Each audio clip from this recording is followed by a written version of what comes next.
Great to see you all here. There's so many different directions that we could go in a dialogue like this. And one thing I appreciate about both of these guys is that they're working in real local context. That is, they're not academics just dealing with abstract ideas.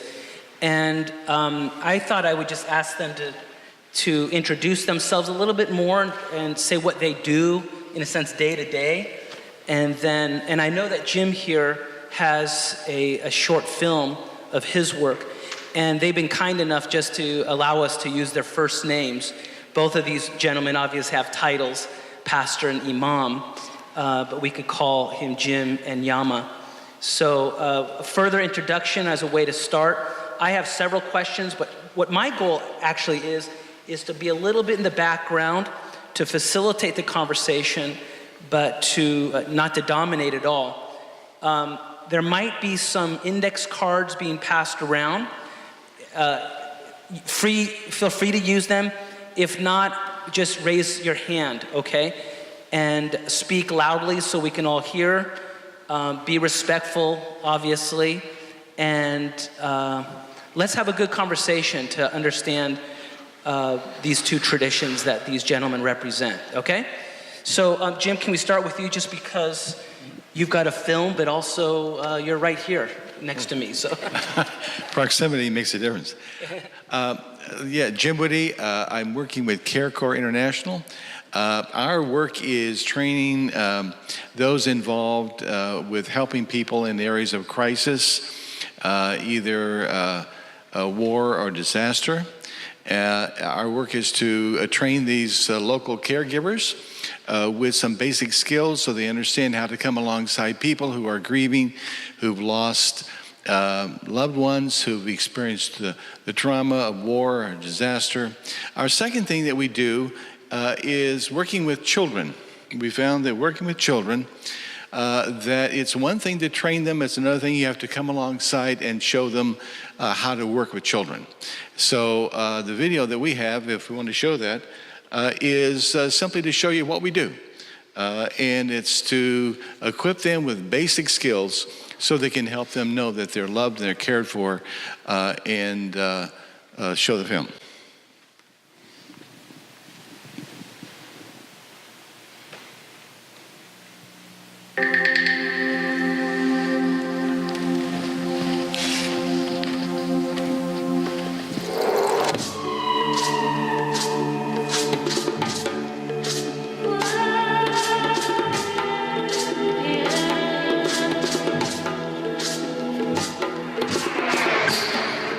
CareCorps is a crisis care education ministry. We train the nationals, pastors, doctors, teachers, so that they know how to work with people who've been traumatized either by disaster or war. The focus of what we do is to pour into those coaches, those facilitators, so that they can better care for these kids. What we found is that it's one thing to teach them, but we have to do it with them. Here we go. This part goes like this. Lower, lower. Lower, lower, lower. And so the second thing we do is we actually run a program with the caregivers.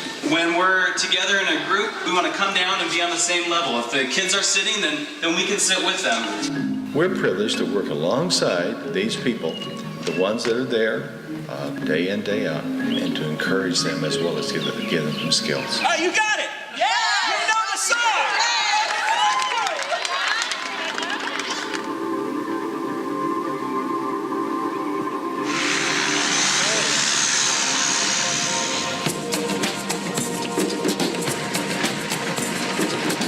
In 1998, I was invited to Gulu, which is in northern Uganda, by a couple of different organizations to train their staff at setting up a children's trauma treatment program there. And a number of times each year, I've been going back to Uganda.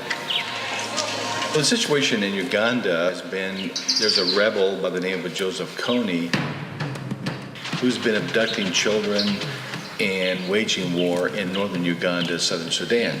It's just unimaginable, the things that you hear, the stories that people have been through. And so many of the children we're working with were former sex slaves, they were child soldiers, children who have been abducted by the rebels and living in the bush for years. And so as the rebels were pushed back into Sudan and Congo, these children began to stream out of the bush.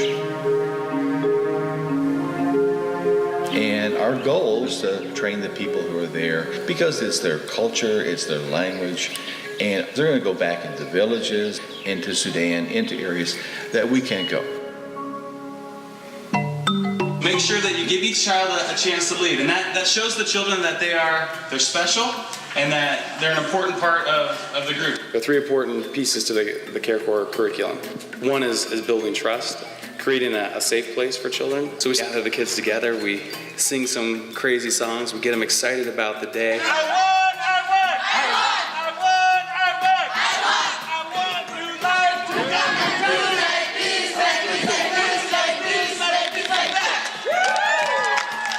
And then from there, we spend a lot of time in small groups, making sure they understand that they're special, that they're meant to be there, that God loves them. And we always leave space during the day to redirect them to the healing power of Christ. An important piece of the Care Corps program is creating a safe environment for the children. In fact, one day we talk about something that makes you feel safe. And a safe place for many of them was a bowl of food or a pot of food. And so for many of the children, a highlight for them was lunch. They would get a heaping bowl of beans and this thing called posho. They would put a sauce over the top of it, and they loved it. A highlight for many of the children was this bowl of food.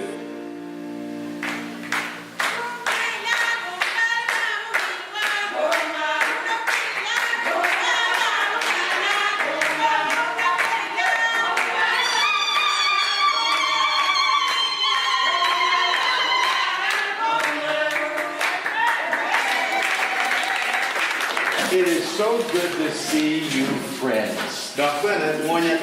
What we try to do is to respond to the needs that are present, that they're asking for. A lot of times it's just giving them some basic skills, how to work with traumatized children, how do you care for them, how do you help their responses to the fright, the feelings of going through it again, the startle reflex, the nightmares, a lot of different issues regarding how to bring discipline, and each time is different, but it's according to the teaching that they're asking.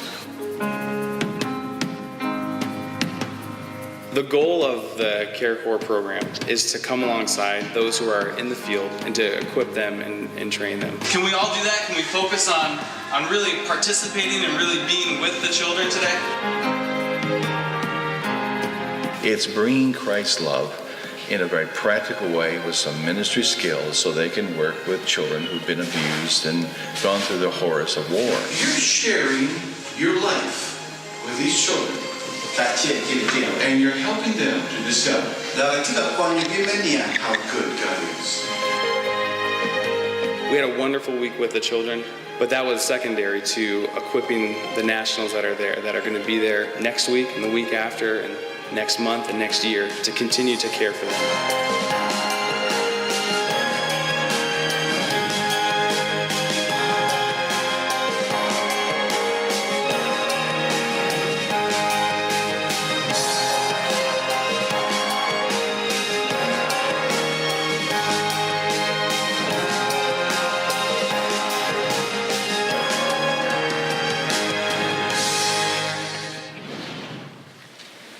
We've been invited in by the Islamic schools because our intention is to help the children. Our intention is to bring God's love and God's compassion for people who've gone through great loss. So it's good to be here. It's unfair, Yama. You didn't have a film, but you didn't know. But anyway, welcome. Thank you. We know that you were the prayer leader at the local mosque in the Muslim community here in Santa Barbara. Tell us what you're doing now and a little bit about your journey. Well, thank you. It's an honor to be here spending this afternoon with you all. Again, I'm originally from Afghanistan, grew up in Santa Barbara pretty much most of my life. And as I grew up, I think the life that I lived kind of developed me to take the path that I did. Until I was 18 years old, I didn't really practice Islam. religion for me was something I'll get to eventually.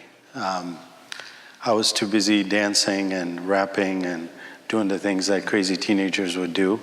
And then I had a calling when I was about 18. I embraced Islam and started practicing it through the hands of somebody who used to be in Hollywood and had albums with NWA and Ice Cube and all these people. So it was like God sent the perfect person. And throughout my life looking back, I think one thing led to another of studying Islam, loving Islam. I grew up in a lot of business. We have some local businesses here in town. And it was in 2008 when I reluctantly stepped in to take over the community that lost their former Imam, Abdul Rahman. And that was supposed to be a temporary thing, but it was a 9-year journey. And throughout that time, I really learned a lot, and I developed by spending a lot of time with Jewish rabbis, Christian ministers, pastors, Buddhists, Hindus, all kinds of people in a way that I didn't expect that journey and that relationship to really give me an experience that really broadened my perspective and really made me love what I'm doing. To a point where I said to myself that Islam, and for Muslims in this country, we really need people to step up and really represent Islam in a way that other religions are, both practicing but also presenting their faith. So I decided to form my own organization called the Blessed Tree, and that's a long story, but the Blessed Tree is a tree in Jordan that is believed that the Prophet Muhammad, when he was young, he sat under. And that tree is actually still there in Jordan, and people go from all over to visit it. And so the idea was that we want something that lasts, that gives life to a barren desert. Obviously a lot of metaphors there. And with the Blessed Tree, I'm really spending a lot of time to go places and to speak on what Islam truly is and to spread that peace and love that is the core of the religion. And my experience of growing up and spending time with so many people of different faiths, and also a lot of local organizations, a lot of local groups that we've had, really led me in this journey that I said, you know, being Islam is one of the top 2 misunderstood religions in America, plus everything that went on after 9/11 and then the crazy matters that evolved with ISIS. We really need a voice, and we need a voice that's balanced and also American to a point, that from somebody who grew up here, who experienced life here, who didn't really practice and then started practicing. So I have a really good perspective of where we really need to go. And this year has been a year where I've been doing a lot of focus with the Blessed Tree and still speaking and engaging, but we're trying to take things more national, international, and both actually within Muslim communities as well as the non-Muslims, because within Muslim communities, there's a lot of need there as well for us to get focused on what our future is going to be like in this country, and to really broaden our perspectives and really be active in our communities, and for our neighbors and our friends and others to really hear our voice. And when our voice is not heard, others speak for you. So I felt for many, many years, a lot of Muslim communities are really quiet. You know, after 9/11, a lot of communities say, hey, we're not terrorists. Why should we have to go out and tell people we're not? But, you know, I had one gentleman, I remember I spoke a 9/11 memorial at a church here locally, and he came to me, he was a Japanese American, and he said, look, I want to tell you that was our mentality, you know, back with the Japanese Americans, what happened. He said, we thought, you know, what need is there for us to go out? We all stayed in, and then what happened. So get that voice out, go out, speak to as many people as you can and raise awareness.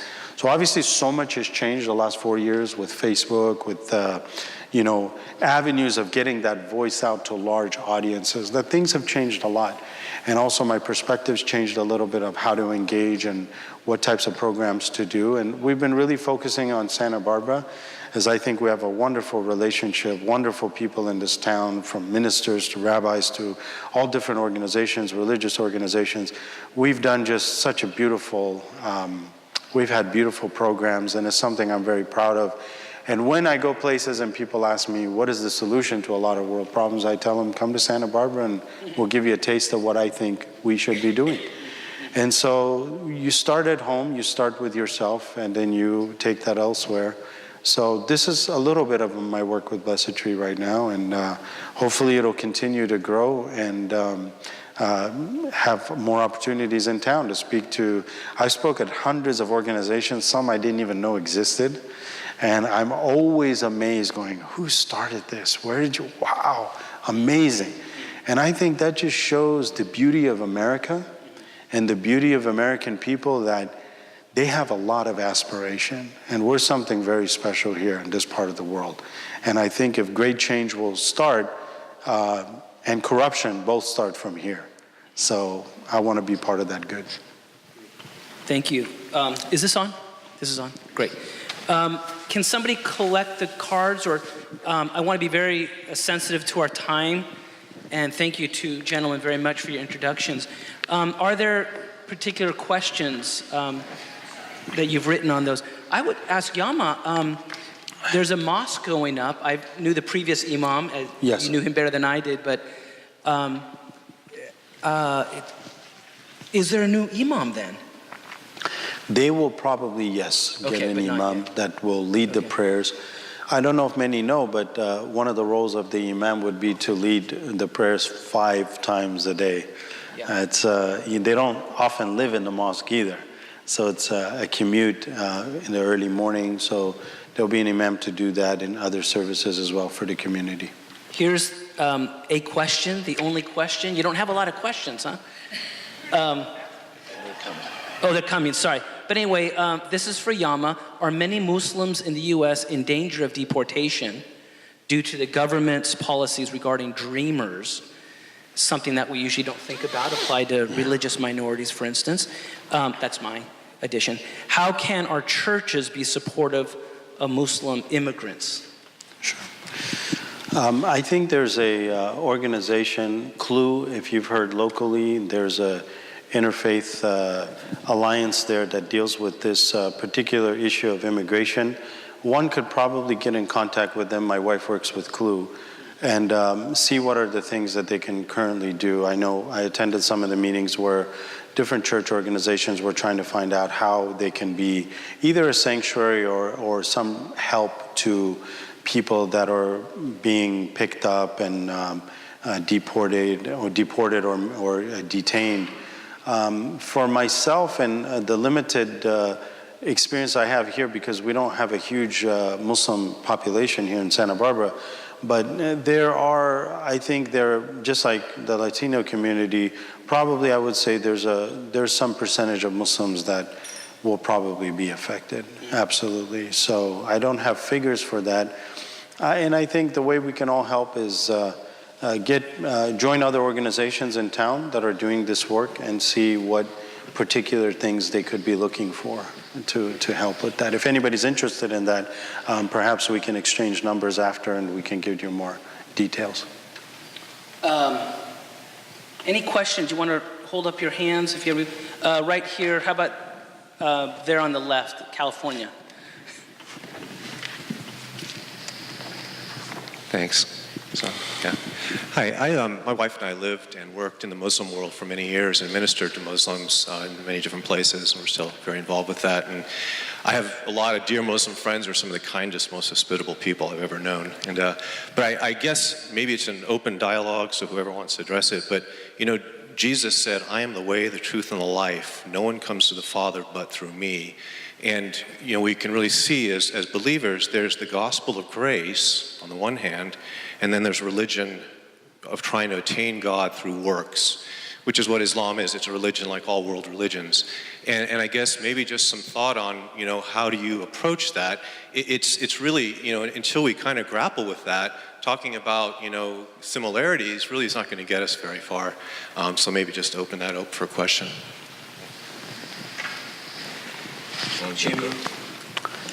Sure, I could start. For myself as a Muslim, I would agree with that statement of Jesus, because for us, Jesus, Moses, all the prophets while they're alive at the time that they are on the earth, they are the authority. And no one gets to God except through them. So I would agree with it on that level.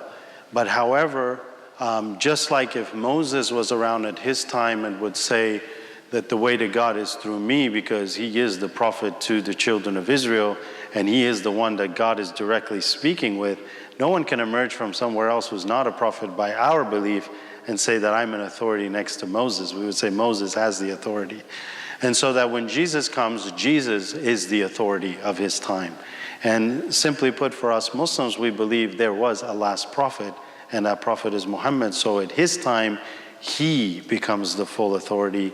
And for Muslims, besides the idea of how salvation is attained, it's not necessarily through works, but it's coupled, very similar to grace, that it's about faith and actions, that actions may win you the mercy of God.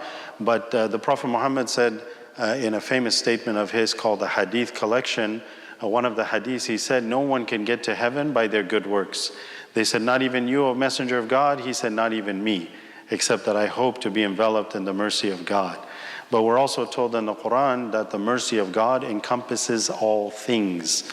There's not anything but has a mercy of God attached to it, a type of subtle gentleness and a subtle mercy of ease, of facilitation of how it exists both in the physical world and the spiritual world, so that there is this idea that God's mercy encompasses everything, but that the way to win that mercy is through the way of the prophets, because they are the ones, and I'm sure our religions would agree, in the Islamic tradition, we don't believe the intellect could arrive at all truth and full knowledge of God.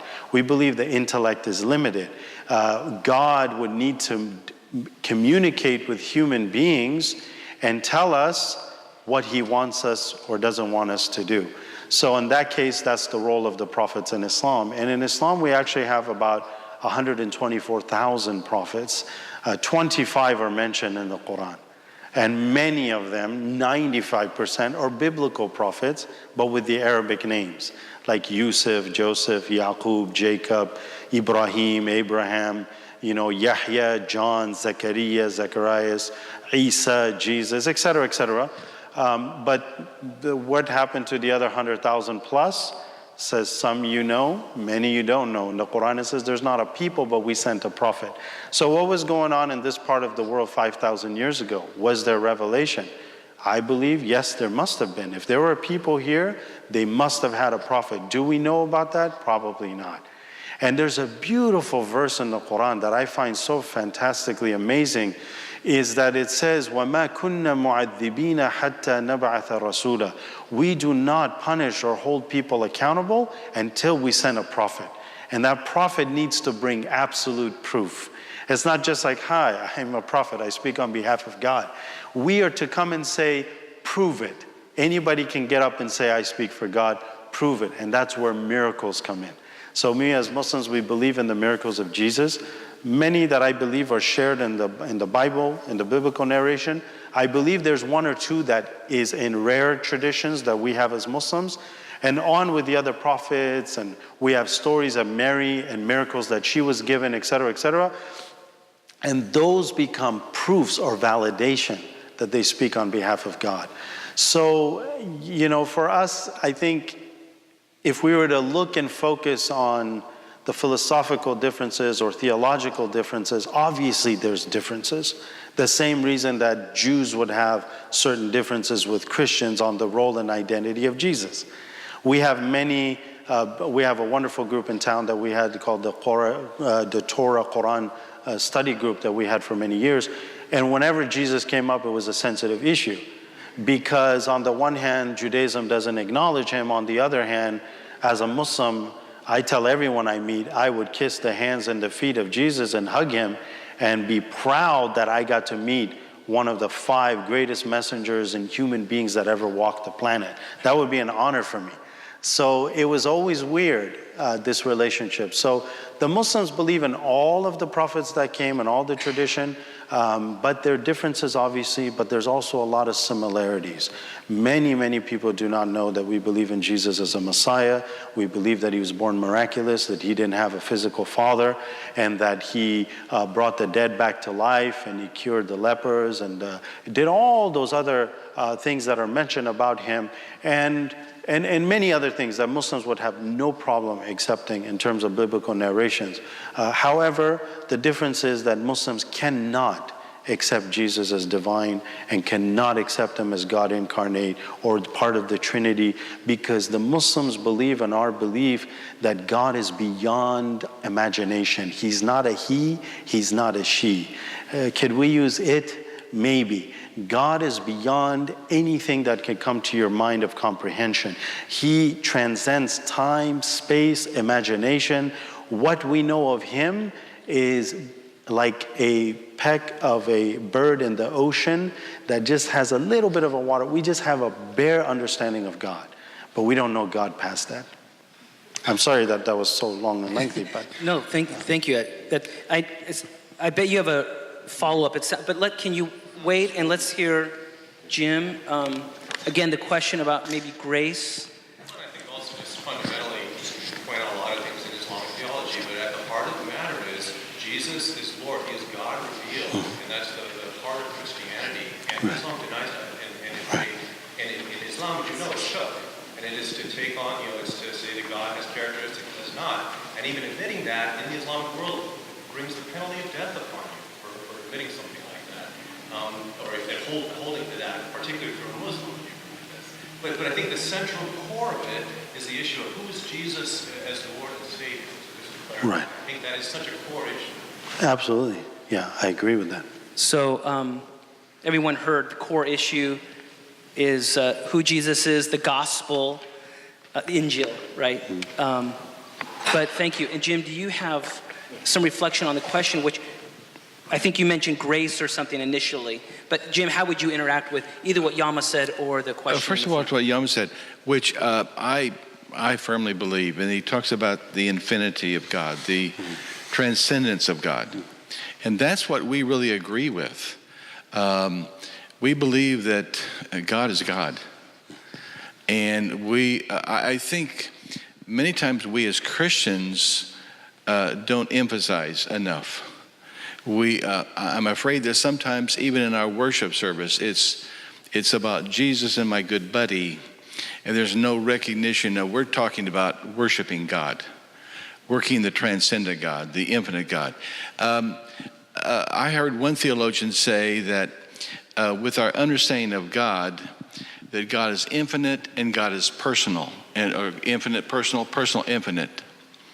And so while I agree that we really Christians often fail in acknowledging the infinite, and also we almost take too casually even the way we worship or the way we live our lives in that regard.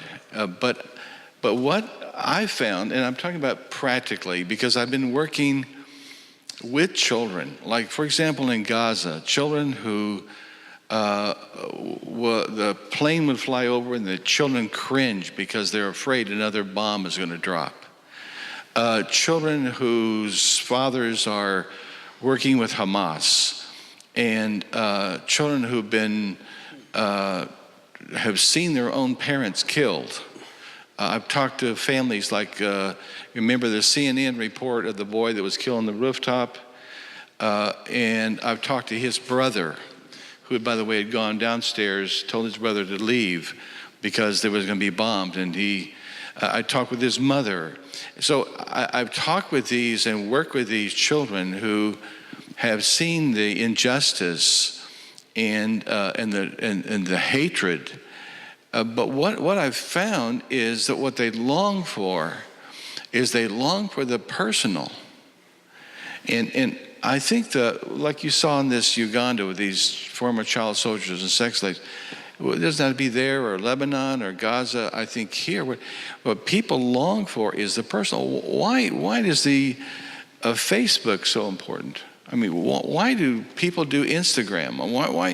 Why is this need to connect? I think it's because it's this human longing for the personal.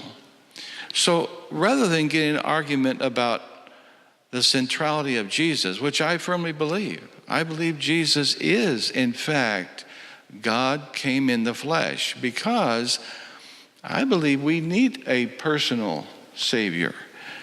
And I'm not going to fight or argue about that. But what I've seen is that people have gone through, incredible. Hear the stories of the children who've been on forced marches and have to machete other family village members, and children who don't keep up in the forced marches, or girls being raped, and seeing these children as they come to life because of a person that they come to meet named Jesus. And so I'm trying to say that it's this both and. That's why I'm a Christian. I'm a Christian because I need a someone that I can look to as someone who is my Redeemer, someone who knows my name. There's a Psalm 139 which I think really speaks to this, because Psalm 139 talks about all the feelings of being abandoned, being unknown, being unloved, and how God is the one, this personal God, who knows my name, and He knows what I've lost. He knows my pain, and He's there for me. To me, that's what we're trying to say as Christians, is this is that person is a person, Jesus, and He is God. But I don't have a problem working Muslim schools, because I think people are people. It doesn't matter what culture. I think people are people. And all people are longing for something that isn't just a theological answer, isn't a philosophical answer. I think they're looking for something that really is that personal sense of knowing me, loving me, and I have a purpose. I think that's that infinite, personal, infinite together. And it's really hard to, when you hold the infinite side, it is hard to believe. It really, I completely understand. It is hard to believe that this infinite, transcendent God, we're talking about the God of creation, could actually come as a human being with the intent to save the human race. That's just hard to believe. It really is. So I have great sympathy for people. But here's what I've found is I don't think you can believe it. I don't think you really can intellectually get a hold of that unless something God does to open your eyes and touch your heart and touch you to where you are not talking about Jesus at whatever role, prophet, redeemer, whatever. You get past all those titles, and you talk about, and there's some it breaks through all that intellect and all those things, all the philosophy, all the theology, all the argument, and it becomes, it's true. It's really true. And that's what's true for me. Thank you very much. You had your hand up, or somebody else? Anybody else? And I have a lot of questions myself, but anybody?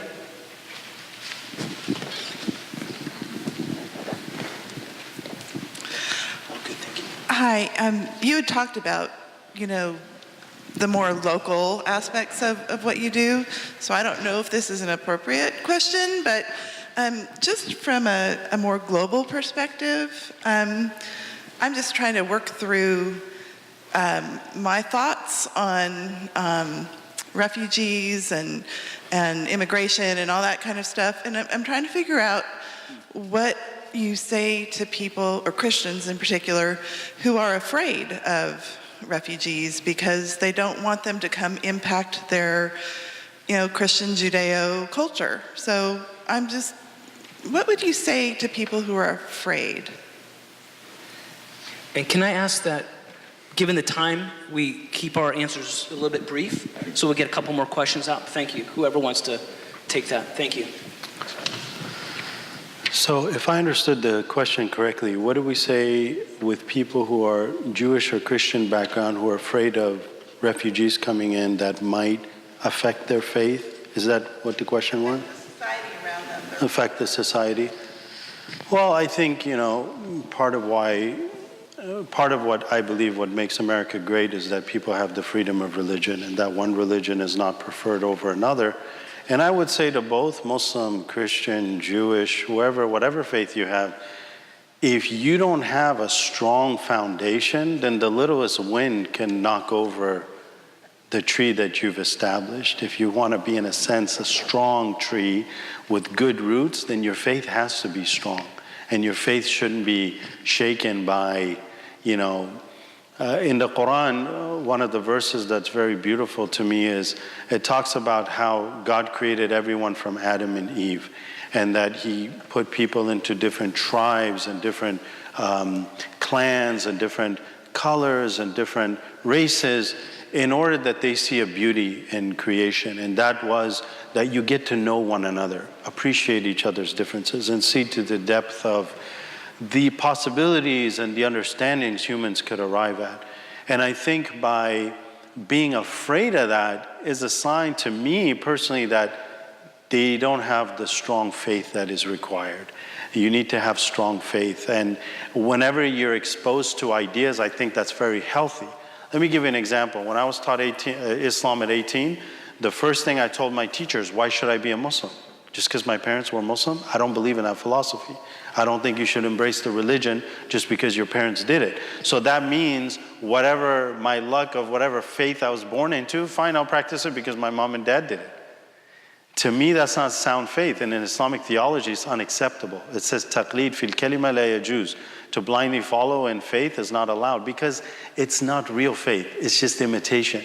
Real faith is what settles in the heart and really takes over, and then spreads this light that gives you purpose and meaning. And then you see creation in a different light. You have purpose, you have beauty, you have light. And every day is a beautiful day of purpose and meaning. And when that you're afraid because you might meet somebody that'll challenge that, I think that challenge is very healthy. Because if you don't have those challenges, you will not be exposed. I've spoken with Buddhists, with Hindus, and every time I hear one who speaks in another tradition, and I believe, personally, obviously, I believe Islam to be the truth, and I believe Islam was always the religion of every prophet. But when I hear them, so much in my mind, I can pick hundreds of verses of the Quran and traditions of the Prophet Muhammad that reflect Confucianism, Taoism, deep teachings in Vedanta Hinduism and Judaism and Christianity and et cetera, et cetera. And that to me always enhances my faith. It always makes me a better and stronger Muslim, I believe. Or at the least it'll challenge me that, why do you believe what you believe? Obviously from a Muslim perspective, intellect, logic, and faith have to be coupled, right? Because that's the way I believe God created us. And in the Quran, it constantly says, أَفَلَا تَعْقِلُونَ? Don't you use your intellect? Is this logical? Is this something you should do? So I don't think we should be worried or troubled by that. I think we should embrace it.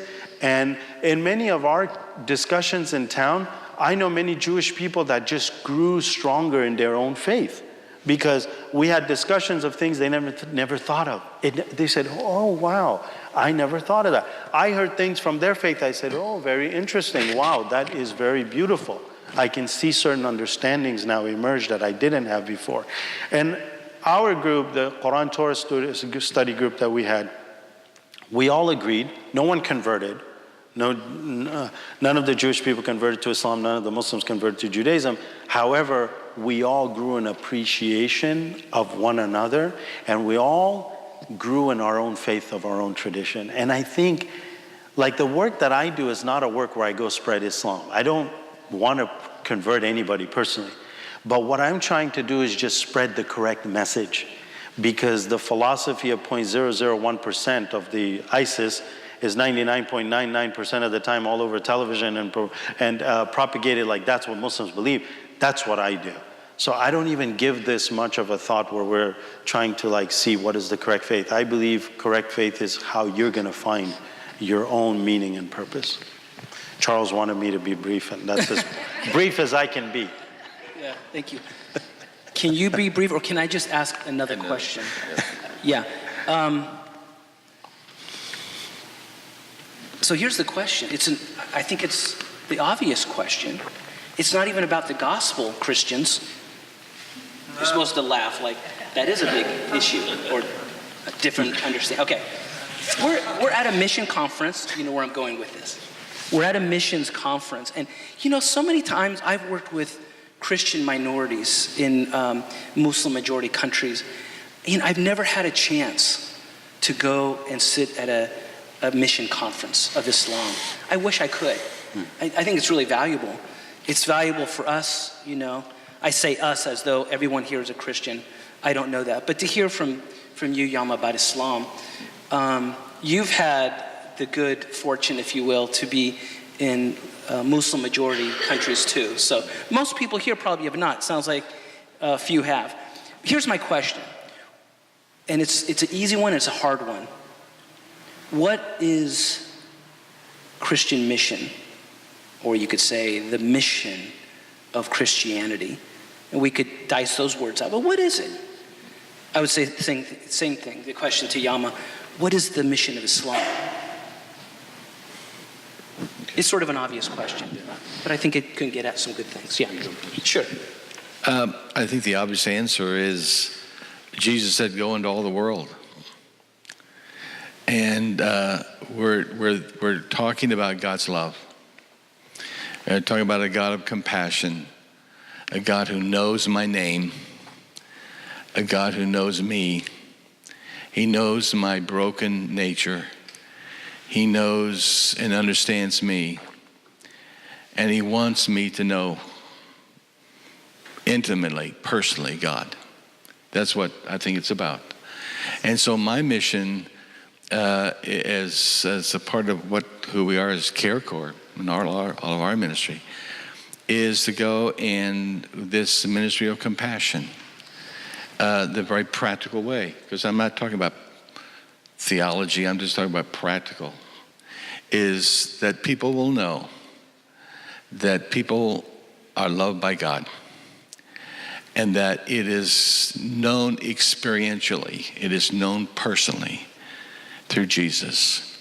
And I can work in whatever setting, Buddhist, Islamic, Christian settings, and I can be true to my faith, but I don't have to push it, because what I know is just simple message of God's love and God's grace, and that Jesus, he came.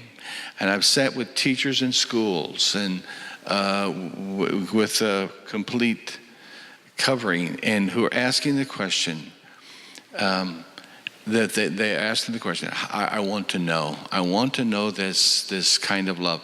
That's all I'm talking about. Just simply this love of God, that he wants us to know him. It isn't a God at a distance, or a God who's far away, or a God who is way out there. But this God way out there came down because he loves me. And I want other people to know that you're not forgotten. You're not left out. You're not a nobody. He knows you even when you're being formed in your mother's womb. He's that personal, and he's that gracious and that good, and he wants us to be restored in our full humanity. He treats us with such a respect, and so I want to respect people. I want people, the way that I live my life and the way I treat people. I don't have to fight. I don't have to try to prove somebody wrong. I just have to be true to the love of Jesus and living it out in the full circumstance of life. That to me, that's talking about mission. That's it. Well, I think the mission of Islam started with Adam. And the Prophet Muhammad, in one statement, he said, the greatest thing I have uttered and those prophets before me is La ilaha illallah. Which obviously different prophets spoke different languages. So what does La ilaha illallah mean? It means no one is truly worshipped other than the one true God. And this is found in the Quran when Pharaoh was drowning, and he says, I now submit to the God of the children of Israel. But this verse is brought in the Quran confirming that that is Allah, same God. And obviously even Christian Arabs would refer to God in their language as Allah, or we can use God.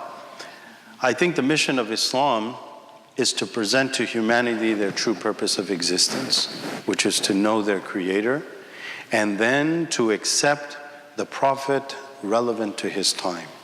And we believe that after the Prophet Muhammad, there is no other Prophet that comes who can say that I received divine revelation. He is the last. He says in one description that the likeness of me to the prophets before is like a big brick building, that all the bricks are there except one that is finally waiting to be pushed in, that he's the final piece. And I think for me, just touching on that issue of a personal God, I mean, to me, the Quran is, and Muslims believe, direct, inspired speech of God Almighty to humanity. I don't think, as far as my understanding and my studies, that any religion actually claims that other than Islam. So that if you read Arabic, and obviously it's in the Arabic language, but many, many times I would come home and I would need guidance. And I would need something. There's not a page of the Quran that I don't open, except within a page or two, there's something that is very relevant. Reciting it, having meaning in the heart. And then for the Muslims, their mission as Muslims is to follow the Prophet Muhammad, is to emulate his way. We know as Muslims how he dressed, how he walked, how he slept, how he ate, how he dealt with people that were mean with him or weren't kind with him, and how they insulted him. And we know so much about him. And he becomes the example, not as a God, but one you can directly communicate with, one that you could see in his example how to live. But then also there is a connection between the Muslims and the Prophet Muhammad 5 times a day in the prayer. And that we say, Assalamu alayka ayyuhan nabiyyu wa rahmatullahi wa barakatuh. Peace be upon you, O Prophet of God, and his mercy and his blessings. And he said, there's no one that conveys their peace to me from anywhere around the world except there's an angel by my side in his grave in Medina and Arabia, except that he would relate to me your greetings, your name and the name of your father and the city of which you sent it, and I respond with, peace be upon you. And then we have a spiritual tradition of Sufism that is not the topic of today. Unfortunately, these could be days conferences, but there's spiritual matters to that. And if a Muslim sees the Prophet in his dream, he is told that it is truly the Prophet Muhammad, as the devil is not given the power to emulate or to copy his form and to fool you that he's the Prophet Muhammad. And for that matter, actually all the prophets. So this is visions that make Muslims stronger in their faith. They have a practical prayer that they greet him. And then we have the Quran that is unchanged in 1400 years that we always have access to for all guidance. So all of that really gives us a beautiful way of life and complete way of life. I want to ask, I think do we finish at 3:10 or 3:15? Somebody help me out. 3:05?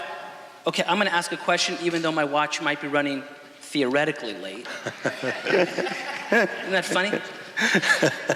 It's going to be a little academic, but let me translate it. Is it fair, both of you, and you have to be very, very brief on this one, because if this is an unfair categorization, I want you to correct me. Would it be fair, what does ontology mean? Ontology means our being, our substance. It's a philosophical term. But I've heard, and I want both of you to correct me if you think this is wrong.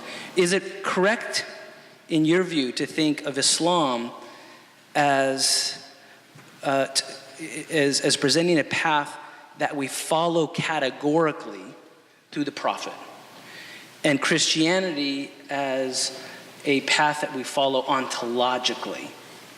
Now, if that's too heady, we don't have to, we could just be dismissed.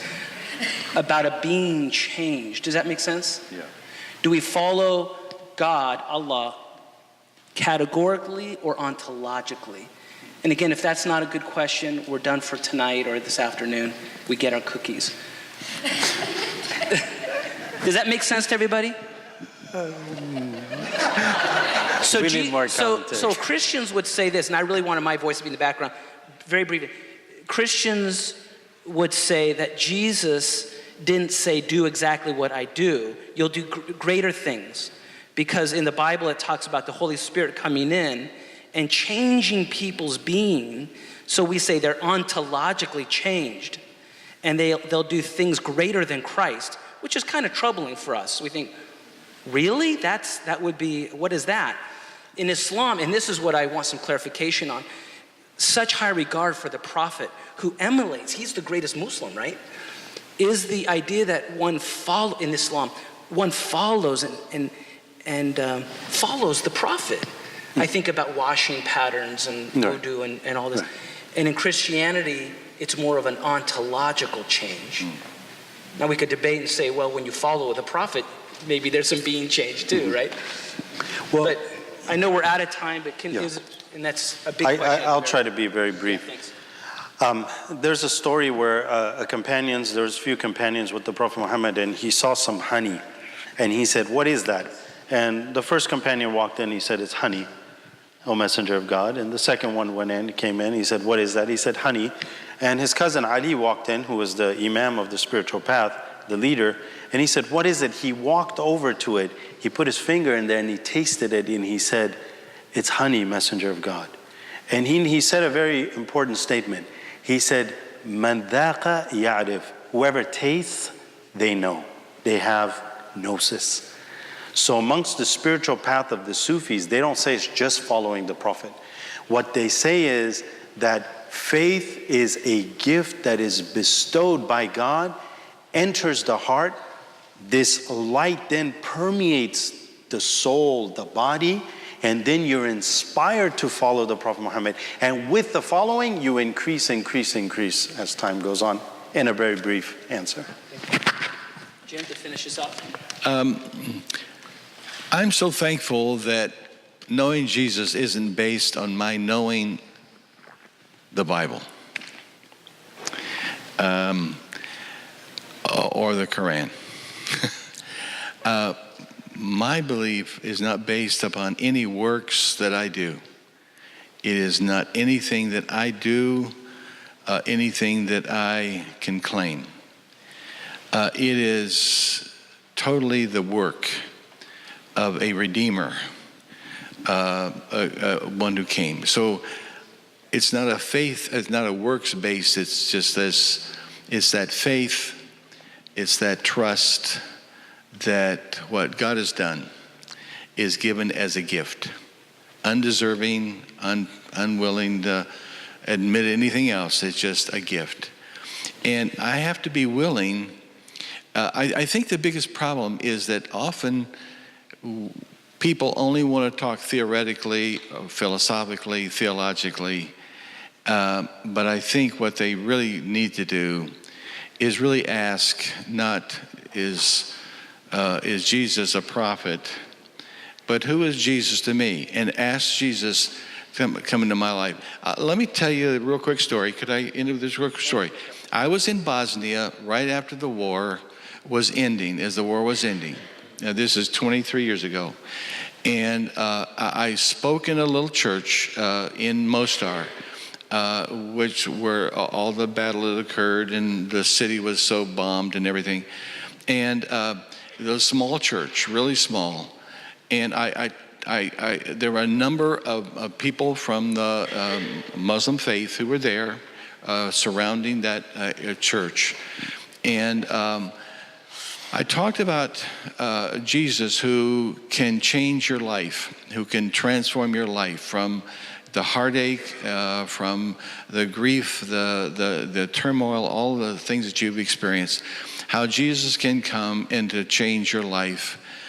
And at the end, I didn't normally ask if anybody had a question, but that night I did. And there was a man in the very back, standing in the shadows, a huge monster of a guy, big guy.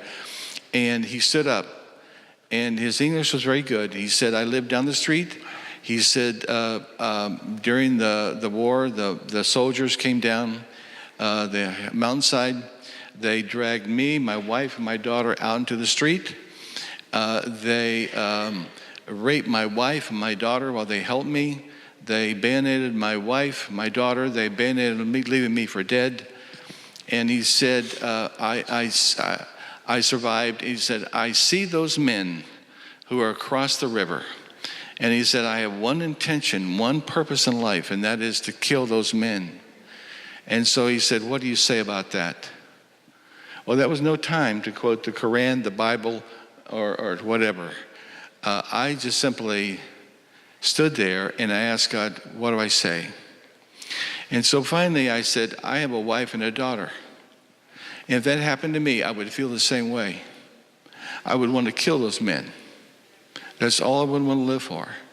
But what I can tell you is Jesus is able to take that brokenness, that anger, your broken heart, your shattered life, and he's able to restore you, and he's able to help you and love you because he cares for you.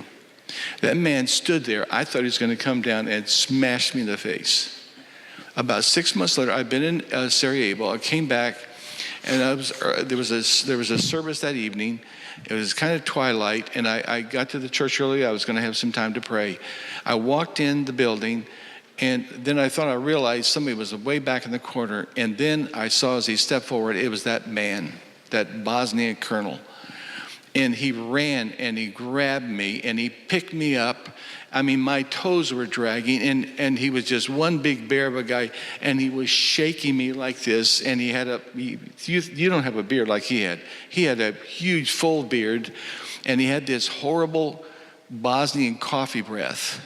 And he just kept shaking me. And he lifted me up and he just set me down in a chair.